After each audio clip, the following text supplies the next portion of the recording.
What's going on, guys? Welcome back to the Control Room. I'm your host, Esrael Johannes, and I have a very special guest. This is the most surreal feeling that I'm probably ever going to have on this show, because my guest was somebody that I had been watching on television, working the very show that I am now her colleague on. This is Dana Larson, the host of Mavericks Live on Bally Sports Southwest. She's been the face of Mavericks Live for as long as I can remember. She has covered this team for half of its existence.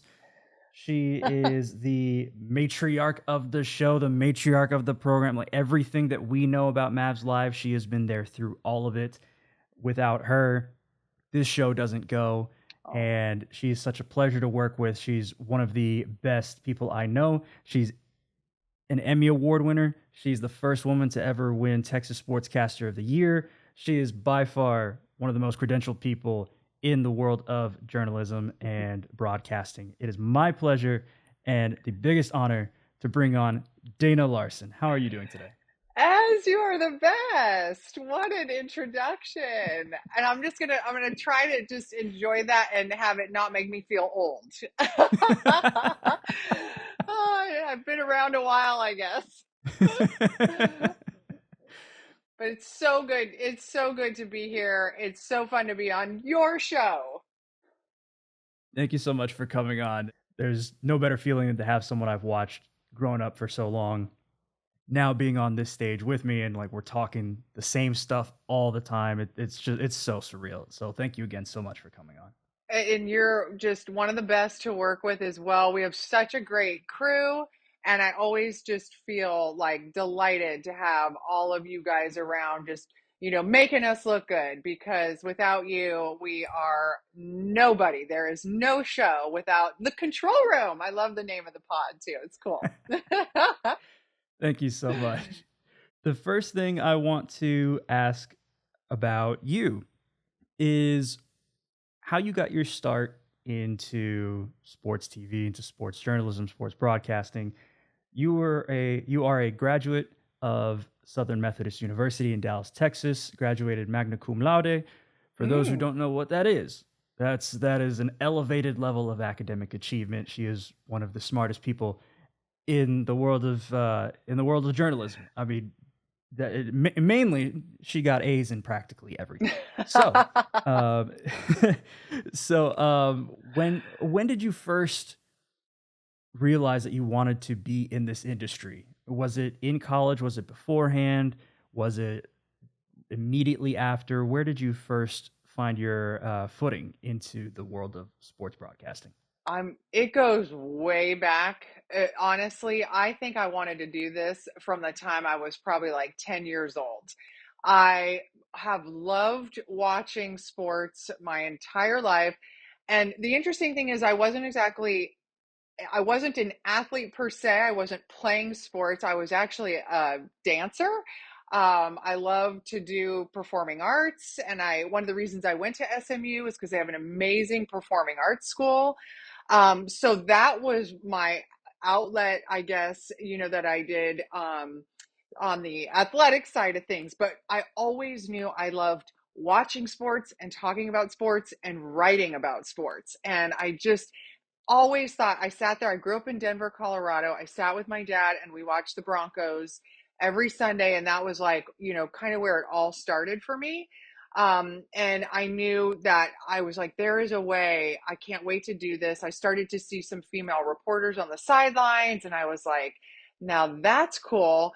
And it just sort of was always in the back of my mind. When I got into high school, I wrote for the school paper and I had to do the sports articles, and I wrote for the yearbook, and I wanted to do all the profiles of the athletes on the high school teams.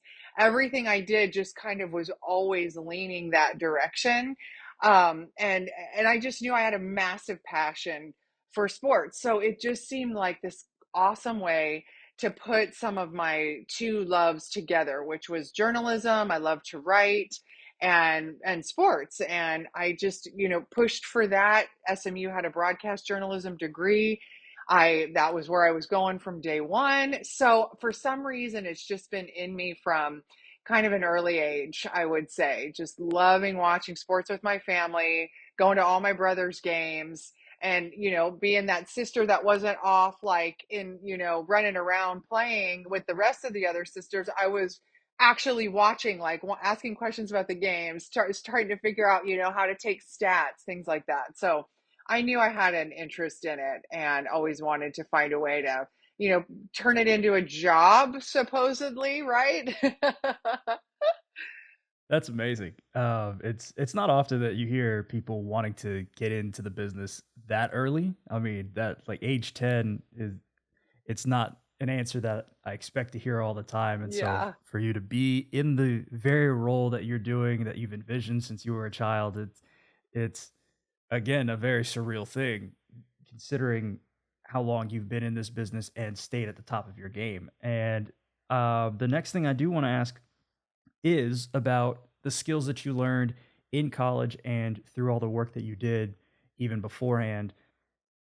What skills translated from college to the pros in the sense like we look at for college athletes to the NBA? How was it going to KWTX in Waco to KXAN in Austin and then eventually in 2002 to Fox Sports Southwest? Well, I would say, in college, you're just kind of for the first time going, wait, how does this actually feel? Like, what you finally get your hands on a camera. You finally sit in front of a camera. You hold a microphone, I mean, probably kids different these days with cameras. Like everybody's comfortable in front of a camera now with our phones, right? But in college, I was doing internships for WFAA, like where Dale Hansen, worked, and they had Susie Woodhams was a female reporter at the time, and I just looked up to her so much. So I was seeing it like in actual practice. So I saw what it took. I saw that, I mean, there's a lot that goes into learning how to edit. There, as all the stuff that goes on behind the scenes. And I think just kind of getting a taste of that in college was enough for me to realize that it was something I really wanted to continue to pursue. What would that look like? What did that mean when I got to those stations in Waco? I mean, I was literally figuring it out on the fly. There is almost nothing, it feels like, that can truly prepare you for like going live for the first time. And the first thing I think I ever did live was like, because I started in news, was like a grass fire on the side of the interstate highway or something. And you just have no concept of truly what that is going to feel like in that moment. But the beauty of then I was able to get into the sports departments in Waco and then quickly to Austin. And I covered, high level college athletics. So for me, it was it's preparation, it's preparation, it's preparation. It's knowledge. It's that you have to know what you're talking about. You have to know, do tons of homework, and then listen, learn, watch. I mean, so much of that was me looking around, going, "What are these other reporters doing that have been doing this longer than me? What are the questions that are being asked that the players and the coaches are responding well to? What aren't they responding well to? I was just taking it all in, and it's trial and error. It's get coming out of your comfort zone, and it's being willing to like take some risks and figure it out. And I came across some really wonderful coaches at these schools that I'm eternally grateful for. I'm always going. Kevin Steele was at Baylor when I was there.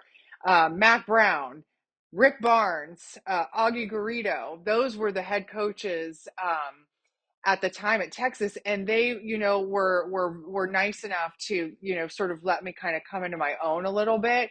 And they were, luckily we had big time games, bowl games, championships, things to cover at those schools, that when it transitioned to covering professional sports for me, I felt like I had kind of seen what the big stage would look and feel like. And I mean, it does change when it is getting into professional sports. It is a whole other level, and it is a business rather than kids technically in school, although, college athletics now is such a business. But to me, it was just learning those things. It was learning, right? It was learning by watching, doing, listening, and preparing. I mean, those were just the things that I had. And you can't hurry up experience. You just have to go through it, and hopefully learn from it along the way. I think that a point about experience is going to be a key point that we talk about when we dissect the Mavs season at the end of the episode. But one of the things that you did mention earlier was the preparation that it takes to do this Mm. kind of a role. And this was something that I asked Erin, as she was an athlete in softball and basketball in high school and college. On your side, since you were, as you said, on the dance team and not necessarily on the traditional sports side, Right. there's a different type of preparation mentally. And then, of course, the one that comes with the type of preparation that comes with your role as a host and an anchor and a reporter. So, how has your preparation evolved specifically as a host and an anchor since you started covering basketball and throughout sports TV as it's changed since 2002? Hmm. I mean, for me, the thing that I will always do, there's almost some things that haven't changed because I was doing this so early on. If you think back, so I mean, we're 22, 23 years that I've been doing this. There were not nearly as many women in this business as there are now, and I'm so happy that there's, so much growth in that area. But I was also in Texas too. So there's a little bit more of, I'm not sure it was as progressive then either. So I just felt like this massive spotlight on me everywhere I went. So I was endlessly going to uh, make sure that I knew just as much, if not more, than every one of the males around me that was doing the same thing. And if in any mistake I made was going to be, made into a 10 times bigger deal than a mistake that any male made that was doing the same thing I was. And I knew that. So early on, my preparation was like crazy. People would even comment about it. I remember somebody I was at covering like a minor league baseball game. And I mean, I'm scoring every play of it. And I'm just there to get like a post game quote from the coach. And somebody was like, wow, that's a lot. And I have literally to this day, there's not a baseball game I haven't watched that I haven't literally kept play by play from start to finish. Because for me, I have to be fully engrossed in what I'm doing, have a massive like grasp of the game and what's happening, because the idea of not being prepared and asking the wrong question or being exposed, to not knowing what you're talking about was terrifying. So I kind of built that foundation very early on, and I've used it all the way throughout my entire career. And that just what that means to me is, endless amounts of research, writing, listening to interviews, doing interviews, obviously following our teams as closely as you possibly can, following the leagues that you're covering, asking questions, calling people that, luckily now we work with these former athletes that I can just pick up the phone and call them and get their insight on something. And, so that's the kind of prep that I've probably been able to do more of, because now maybe my base of people that I have to reach out to has grown a little bit more, and I have, more people I can contact with that. But I have always just known that because we're on live TV, by the way, right? So things are going to go wrong. Stuff is not going to go as planned, as you know very well. We start with a rundown, and half the time it's ripped up and thrown out the window. So if you are not prepared with 1,000 things to talk about just in case, you will be exposed. And so that to me, I mean, I'd rather have four pieces of paper, ready to go for a one piece of paper rundown show, because of just the idea of you never know what's going to happen. We have rain delays in baseball. We think we're preparing for a 1 30-minute pregame, and the next thing you know, we're on the air for an hour and a half doing a rain delay coverage, waiting for the game to restart. If you're not prepared for that to begin with, then you're going to be in trouble. Yeah, that sound. First of all, rain delays are bringing back PTSD of just how long are we gonna I hear you. how long we're gonna be here? Is it gonna get postponed? Is it not? Right. um, thank goodness the Rangers have a roof now. It's the But, best thing that ever uh, happened to our world. I want to ask about the evolution of Mavericks Live because that is again the first place that I really saw you in, and the first time I had actually really tuned into the local broadcast and known the importance of it and really understood what it was there for and watched it on a regular basis was right around high school, which for me, I graduated 10 years ago. So from that point on, how has the show evolved? And then how have you adjusted with all of the changes in the crew with different executive producers, coordinating producers, your actual show producers, your graphics APs, your EVS operators, the people that are above the line that where you would normally find some stability? You've been the one that's been there the longest compared to all of the people that have stepped into these other roles that I've mentioned. So how has the show evolved with all of those different people, and how have you adjusted to that? Well, and in way back when the network first started, we had the Southwest Sports Report, which was literally like a nightly show that came on at 10 p.m. and we covered, college and pro all over the Southwest region. And that was, an entirely different concept. And then for us to move into the idea of like a pre and post game show. That was really different, but it turned out to be everything I could have hoped for. Because we basically become beat reporters. We're embedded with a team. We get so close. And so you cover the team so closely that you get to know everything about them inside and out. And it really is exciting to me. I loved doing that. So that wasn't much of an adjustment for me. It was really fun. It was really something that felt good because instead of needing to know something a little something about 10 teams every night, it was something more like you just going to dive in and really get to know this one team. And so that was great. And it is fun to always work with different people. I have had so many different analysts over the years, many different personalities, many different types of on air kind of, personas.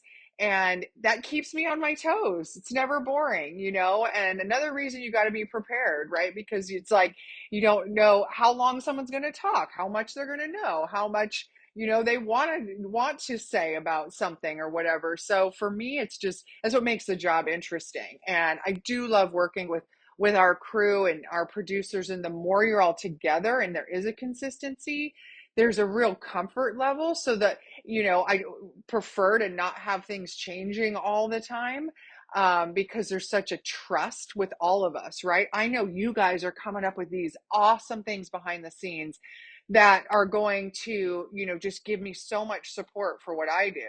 And that is just knowing and trusting that.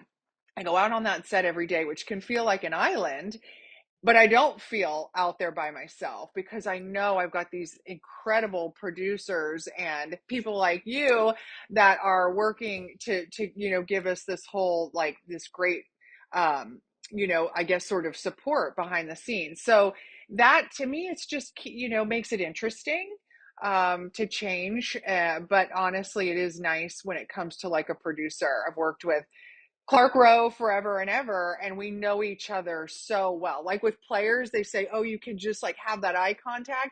I mean, Clark and I just have that sort of sense. I can tell by his tone of voice what's happening with something. I mean, he knows exactly what to tell me to keep me, calm and moving through kind of chaotic situations. So those are nice. Those are nice things that make it easier to do live TV. I want to ask about your memories of the Mavericks because you've seen so much of their history, especially so much of their successful side of the history.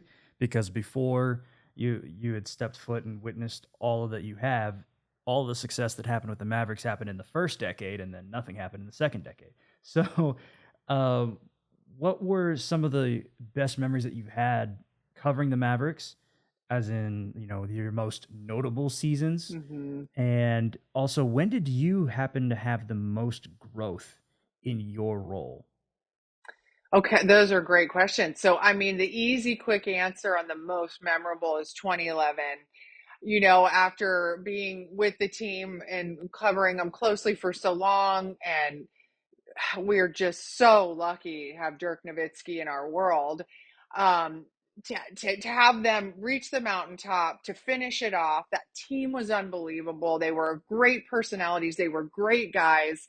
Um, that was a moment I'll never forget. Being a part of, covering UT national championships, covering the Rangers 2011, 2010 run to the World Series really closely, like traveling with the team, going to those cities. Those are just moments that, for me, I could never, ever forget. The 2011 year also had a bit of a personal thing for me. I was pregnant with my second daughter and literally due. So she was born in early July, and the NBA championship, as we know, mid to late June, right? So I was like Hmm. nearly 9 months pregnant by the end of that. And we did the championship parade, and I was just sitting in this chair, like, looking like a whale almost, with this giant pregnant belly, and doing these fun interviews with players and people and whatever, and just not even really being able to grasp like how great it was. It was so exciting. And that was the last thing I did. And then I basically signed off maternity leave and, went and had my second daughter. So for me, I just like those two things are always like hand in hand. They're the most memorable things um, that I'll ever, have. That was terrific. And Dirk is as good as it gets. So covering somebody like him, as incredible player, even better person, I'll just always, always treasure that. And probably a lot of that. So as far as growth in my career, I think it's just when you're challenged to do new things, and so as if that's or even those big moments for me. So not wanting to you want to meet the moment, right? So if you're covering an NBA finals, or you're covering a championship parade, or we're covering Dirk's final game, um those, to me, those are big challenging moments, because I wanted that to be the best TV we've ever done. And so I think that, getting to be put in those positions, and to try to, make sure that if we ever go back and watch that show, that I'd be unbelievably proud of it because of what we were covering. So those, to me, those are the times that I think I'm, the most proud of, and that I've grown the most, is what it took to put on shows like that, and making sure, that they met the moment. We had mentioned talking about the importance of that cohesion of having the same crew there, and you talked about Clark Rowe. He's been mentioned in this show multiple times now, so I I think bet. the audience is aware of who he is. um, so I think you really answered this question already. I was going to ask, like, how much better do broadcasts get throughout a season when you have that consistency of the main roles? So you know, to kind of put a bow on that, the at least on our side, I can speak to this as well. That first season that I got to have with you as the host, with Clark as the producer, and Joe Abalmos as my right hand man on EVS. Mhm. Um, Having that be my first year, having that consistency was, even though I didn't have an operator the entire year, I had to research and type the whole thing, and it was all manual at that point. Um, it was still one of those experiences that I was like, one, I get to cover the team that I grew up watching. Two, I get to cover the team and work on the show that I've watched it since I was a high schooler. Three, the um, there are people who have been in this position already for a long enough time for me to feel comfortable in my role, that I know that they're going to make sure that I succeed in the best way possible as long as I bring my A game. And having everyone there in the same role throughout that first year was a monumental Mhm. foundational piece for me. And had this past season been my first season, the story would have been different. I would have had a different experience, and I wouldn't be able to tell you if it was a more positive or more negative. It would have just been a different experience. But Mm-hmm. from what my first season got to be like, with the training that I'd gotten beforehand, I think it's just as much as it is for you. It's the same way for us, having the same people in the same roles. It's very pivotal in making sure that the show is as successful as it can possibly be. And so I second that notion that the consistency is important. Yeah. Now we have the one of the greatest seasons in Mavericks history to look back on. The 2023-24 Dallas Mavericks. I mean, going into this season, the expectations were, let's not do what we did last year. So, but Please, yes. this team made it all the way to the NBA Finals in a run that some of us knew was possible, given, if certain things happened, if certain matchups were made in the playoffs, but also just the way that the Mavericks started off and then eventually transformed at the trade deadline and then became what it became. And the only team that could beat them was the juggernaut that was the Boston Celtics. Yeah. How would you put a bow on this season on basketball and in broadcasting? We'll break it down in at least just starting off with the playoff run and then the finals finish. What are some strengths and positives that you can take from this season? And then what are some improvements that that the Mavericks can make going into next season so that they can stay in title contention? Well, this was just like such a pleasant surprise, right? Like everything about this season was, I didn't see a lot of it coming, and you were so thrilled it was, and it was so much fun. And the first half of the year was so much about Luka Doncic and his unbelievable, MVP kind of season, this campaign he was going to have. There's no question. It was about watching him and Kyrie kind of create this bromance together that we didn't think was, even possible with the way things ended last year. We were so excited to be watching Derek Lively. Nobody knew what to expect from him. They have this whole disastrous end to last year to essentially get him. And then here he comes in, and from the moment you see him and the moment you meet him and the moment you hear him first speak, you're like, okay, this kid is different. This kid is different. So that was exciting. We had a lot of these things. You had Derek Jones Jr. You're like, what? The last guy they signed, going, into the season. You think maybe just a little bit of a role player. All of a sudden, he's like your starting wing that's like a tremendous defender, and he's got some 3-point potential and this ridiculous high flying act, and that's super fun, and Luka loves that.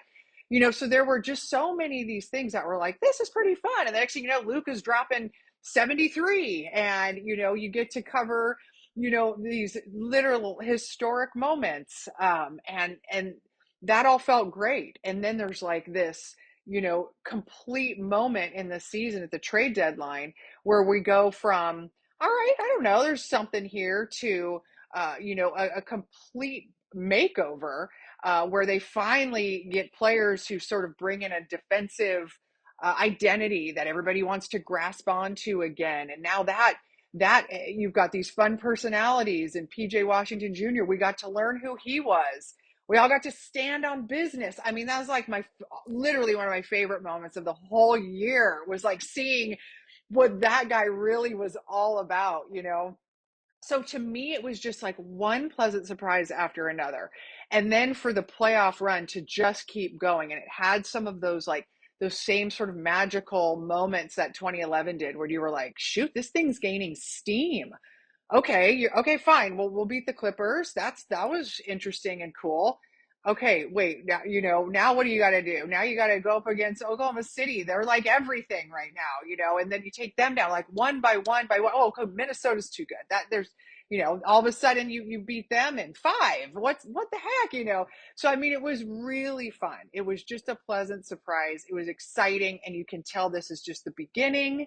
I think that's also what's great about this is it feels very much like these are young players. Like the majority of this team is young, mid 20s, and there's so much to build on. I think that the finals was eye-opening, uh, and not necessarily, in a fun way at the moment, but not a bad way, because now I think you can see what it really takes to be a championship team. Boston's been building this thing for 6-7 years. So you don't have to feel bad that you weren't ready, that this isn't the perfect iteration of this team yet. It's getting there, right? They know what they need to, there's pieces and parts, right? But you're not having to completely rebuild something. And there's no shame in losing to this insane Boston team. They're incredibly good. So I think, to me, on the basketball side of it, we obviously, it's a total honor to have Luka night in, night out. As a broadcaster, as a show, we just are like, what juicy thing do we get to do today with regards to Luka, and there's just going to be more of that to come.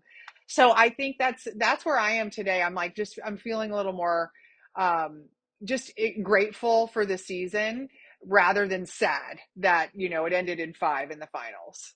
Yeah, this season definitely I've used the term magical to describe Mm-hmm. it to friends and family and coworkers. Just the uh, that essence, like you said, of 2010, 2011, um, the types of obstacles they had to overcome, the Mm-hmm. moments in the regular season that you're like, oh, like this is something that when you get to watch them all the time compared to only getting the national broadcast here and there and only dropping in every once in a while, Right.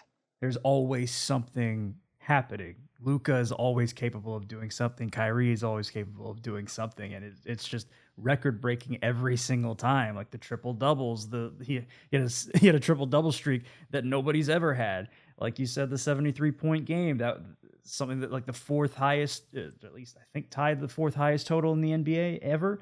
Um, the way that the Mavs played in the clutch, this was one of their best seasons in franchise history, at Mm. least in the play-by-play era, in the clutch. The only 3 seasons that were better were, I think, 02, 03, 05, 06, and 10 11. 2 of those years they made the finals. So there's a lot of history with the stats that I've been fortunate to look up. There's a lot of Yeah. athletic explosion that we've gotten to see. There's a lot of chemistry. And then, like you said, they're a young team. And most importantly, most of them are still signed. Mm-hmm. At least almost all of them are coming back. Of course, Derek Jones Jr. He's on his way to free agency. But I mean, based on how he decides he wants to move forward, who knows? He may say, "I want to come back because there's no better fit than what I have here." Mm-hmm. Like this team is poised to make that run in the way that Luka and Kyrie have made their contracts. Like they're tying their timelines together to try to make this work together. And as long as they stay in title contention, like who's who's to say that they'd ever leave? Because this is the goal that they've always wanted, to compete for championships. So I guess the best way to look at it, although yes, they did not get to take down Boston, no one else could. So Right. it is, like we said earlier in the episode, that method of growth and patience and preparation. We're going to find out how the Mavs really adjust to the experience they just had. This is a lot of their first, for a lot of them, it's their first time playing in the finals, Yeah. and so we'll finally get to see. Okay, now this next offseason, of course, the Olympics are going to play a role, but once that's all said and done, how does this team prepare to get back there? And it might not be easy. It might not happen again for a year or two. It may happen next year, but how will they prepare so that they know that they put everything, they've put their best foot forward in terms of getting back to this position? So I think that would be the most exciting thing on the basketball side. For the broadcasting side, we've already talked about best moments of the season. Um, I wanted to ask specifically about how we've operated this season. I mentioned previously that the entire crew had been in rotation, at least outside of producers. The graphics APs and EVS operators were not all the same from show to show, but you did get to work with people that you've worked with before. So it's not like Mm. they're all completely new. You are still familiar with everybody. It was just that you didn't have the same person all the time. And so, from your perspective, from the role that you played, how did you adjust to that constant rotation? Because if you ask us, it's one way because we're behind the camera. But for those of you, I want to know what your perspective was having to deal with that. Well, I think just a credit to you guys because I hardly, notice from how it ends up being, I guess, on my plate. It's so seamless. I mean, it really is. And I think that that's what everybody is just doing their jobs and making sure they're coming to do it well. That there isn't a lot of drop off or, I guess, uncertainty or whatever. I mean, it feels like it's still pretty steady. I think that's the key, right? Is if everybody is, um, putting the most they can into what they do, then we should all be in pretty good shape. I mean, it does. um, I felt really fortunate to have just kind of a pretty regular rotation of Brian Damaris, Devin Harris, Mark Stein, if we were lucky. Dirk Nowitzki sat in, when we could. But like to me, there is some built-in relationships with all of us. And you can kind of just easily sort of have a different flow or vibe, knowing what that each person brings, and just like for you, I'm sure what everybody's strengths are, that you work the closest with, and so if you have an understanding of that, sort of it gives you a good idea of how you need to come into work that day. And so I think that's probably just how I always approach that, is just looking at, all right, what does this mean for this, and then how do I go about making that as comfortable and seamless as possible. The last thing I want to ask you before we go, now that we've put a bow on this fantastic season from the Dallas Mavericks, and we look forward to many more with this crew. Um, I ask every guest that I bring on to, at least for all of us who work in television, I would like for you to tell your vision for the future of sports TV. Mm. How would you like to see the industry evolve in the future? I mean, isn't that like the hardest question ever at this stage? Because we're in the middle of an absolute revolution when it comes to the way anything is being broadcast, especially sports. To have to try to have like a concrete vision of what it's going to look like in 5 years is nearly impossible. What it's going to look like in 6 months, as you know, is almost impossible right now. My hope is that nothing is going to calm down because it's really chaotic at the moment. But we just need to find a way to make it easier for everybody to watch what they want at this stage. To me, obviously been a massive frustration for sports fans. Everybody's done with it. We're tired of it. We want there to be some concrete, easy options for every generation, right? Like you still have, one generation that likes to do it in a more traditional way, and you have different groups of people that are very willing to look in non-traditional formats. We have got to find a way for there to be options for everybody, and it cannot be hard. We need fans. We need these fans to be happy. We want everybody to be on board and be supportive of us. I mean, I that's my biggest frustration, is just feeling like, we're not able to, what as hard as we work for this not to get to the people who need it the most. It's very frustrating. So I know that's not a great answer to your question, but I just can't wait to work through all of these distribution issues, and all the streaming issues. And I can't wait to see. I mean, technology is evolving like by the minute. And I don't know what it's going to look like for like my kids who love the NBA and love the Mavs and love to follow it on like TikTok. I mean, so that's like their version of it. And so I don't know how AI is going to play a part. The cameras and the camera angles that we have and things are phenomenal. You feel like you're literally inside these games now. So I'm excited because I know there's so many really smart people out there that are just going to continue to take this to the next level. And I don't exactly know what that's going to look like in the future. And I think, I just want to be a part of it in whatever way that may be. But I just kind of want to work through to me, I want to evolve out of this sort of kind of angsty stage we're in right now for viewers.